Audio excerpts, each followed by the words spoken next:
talking about reading strategies. Our biggest responsibility when working with our students in the area of reading is to really look at helping students and teaching them all of those things that are implicit. We need to make them explicit. So the first strategy that we will look at today is visualizing. Being able to make a movie in your mind as you read a book. And so that as students are reading, what we want to say to them is, picture it in your head. Make that movie in your head. Because the more you can picture it and see it and make a movie, the greater your comprehension. So there are 3 ways that we can work with creating images and visualizing.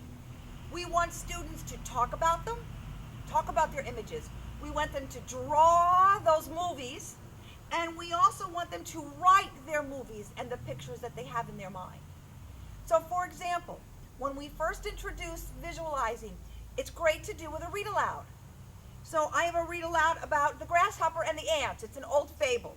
So for example, I would read to my students, in a field one summer's day, a grasshopper was hopping about, chirping and singing to his heart's content. A group of ants walked by, grunting as they struggled plump kernels of corn. So we now say to students, tell me what you see. And what we don't want to hear is a grasshopper and some ants. You want the details. We want to hear them say, I see a grasshopper, and he is happy, he's playing music, he's chirping, he's singing, he's looking around, and he looks, and here come these ants, and they're tired, they're walking, because picture it, they're carrying a kernel of corn. Think about how big a kernel of corn is next to an ant. Do you see the difference between, I see an ant and grasshoppers, versus, I see what the grasshopper is doing. I can picture him, I can see the ants. Because the more you can picture it and visualize, the more students will be able to infer, draw conclusions, predict. Visualizing is really the hook of all the metacognitive strategies. Now, that metacognition basically means thinking about your thinking. Knowing when you get it and knowing what you do when you do get it. Understanding what you're thinking about and how you're learning.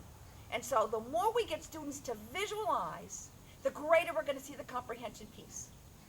So they talk about it, they draw, and they write. There are also some very key prompts that we can give our students. And what I'm going to show you now are your downloads this week. We want to say to students, please say this when I ask you the question, because this will start your answer. We want them to say, as I'm reading, I am making a movie in my mind.